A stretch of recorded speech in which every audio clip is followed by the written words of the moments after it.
Hello everyone, I'm Greg Weaver. Welcome to The Audio Analyst.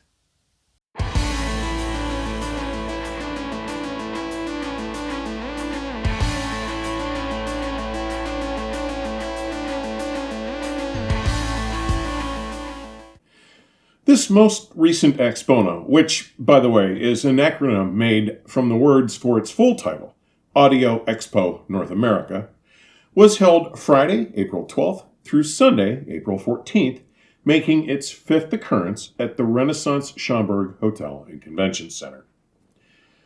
The 2020 and 2021 events had to be canceled due to the COVID-19 pandemic and subsequent restrictions on gatherings, but this year's show managed to shatter all of its previous records by welcoming 10,391 attendees from 42 states and 31 countries.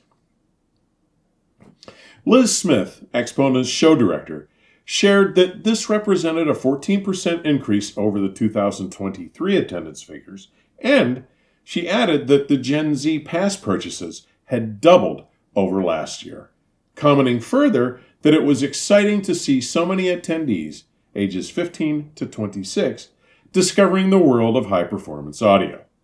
I couldn't agree more. I'll share with you that I have had the good fortune to have attended all 10 of Chicago's AXPONA events.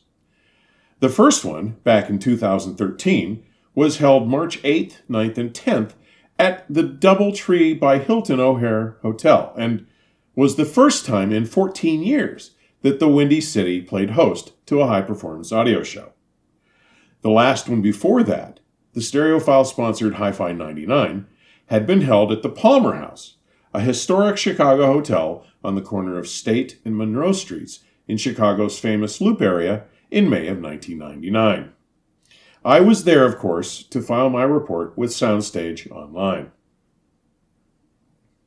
2014 saw the move to the Westin O'Hare, where it remained for the following 4 years until its move to Schaumburg in April of 2018. Just how big and amazing was this year's show? Aside from the growth in attendance, this year's monstrous event featured 202 dedicated listening rooms and dozens of displays and booths over its sprawling 12 floors of displays and exhibits crafted by some 600 global manufacturers, retailers, distributors, and brands. There were listening spaces set up in the larger suites, banquet and meeting rooms on the first and second floors, both directly beneath the hobby's primary registration area and to the eastern end of this large 4-star hotel and convention center complex.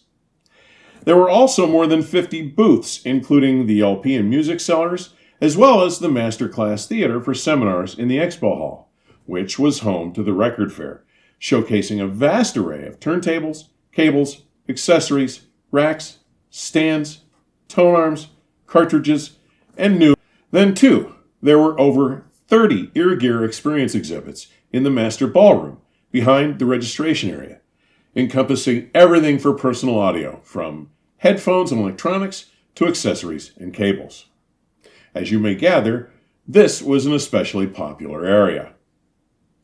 Finally, the more standard room size exhibits on floors 3, 4, 5, and 6, which all enjoy the open walkways around and its view into the large open atrium, and on floors 7, 11, 12, and 14, as well as some larger rooms and suites available on floors 15 and 16.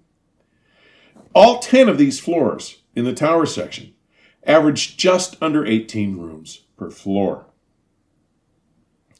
The nightly concerts held after hours during AXPONA are always a big hit. Friday night saw Bobby Broom playing to a packed and energetic crowd, while Saturday night's concert featured the Secret Sisters, the singing and songwriting duo that also played to a full house. On top of that, there were many other after-hours listening sessions in rooms like those sponsored by MBL and VAC, including one of my curated LP sessions in the Euphoria Room on Saturday evening. Now, aside from trying to cover this complete exhibition in just its 22 hours of access, The exhibits are only open from 10 a.m. to 6 p.m. on Friday and Saturday, and from 10 a.m. to 4 p.m. on Sunday, as well as trying to find time to catch up with all my colleagues and friends, attempting to set up video shoots, and that was particularly unsuccessful given how busy everyone was, and presenting my after-hours LP sessions. It proved to be a complete impossibility. Given the enormity of the task of trying to cover so many rooms, some compromise had to be made. Within the limited time constraints to cover more rooms than usual, rather than being able to deliver my characteristic show reporting style, typically sharing a 1 or 2 paragraph mini review of the rooms I was covering, I was forced to deliver a more abbreviated description, more like a 1 or 2 sentence summation of the performance highlights of most of the rooms I would be discussing. With that caveat acknowledged, I'll also share that in my attempt to at least try to cover the most accomplished rooms on each floor, rather than just head off to a room that had in some manner piqued my interest, my strategy was to start at the top of the Renaissance on floor 16, and then to successively and deliberately make my way down each floor, one at a time, until I reached the ground floors. The best laid plans, so it is said, right? So, as the show closing hour was upon me Friday, and I realized that I had just finished floor 15 and gotten to a few rooms on 14, it became clear that at my current pace, I would have to make some adjustments, or I may not even get to floor 5, let alone the big guns on floors 2 and 1.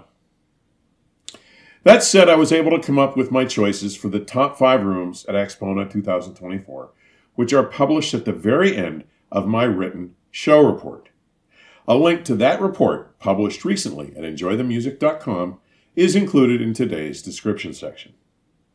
That said, I will be the first to admit that it is getting much more competitive for the top honors spots at shows these days, and further complicates my ability to assign the rooms in any numerical order of preference.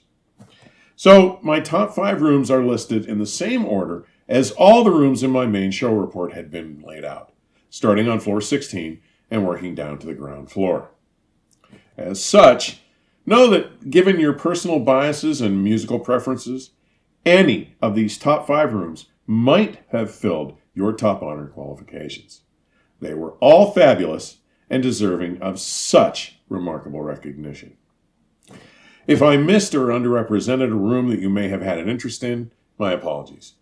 Given the grand scale, the sheer enormity of this amazing event, I did what I could, and it was still amazing. Next week, we'll take a visit to and hear music recorded playing on the system from one of my top 5 Room Award winners, so be sure to watch for that. As always, thank you for taking the time to drop by today. Further information on supporting the channel may be found in today's description section or at my website, theaudioanalyst.com. Please stay safe and keep the music playing. Till next time, cheers.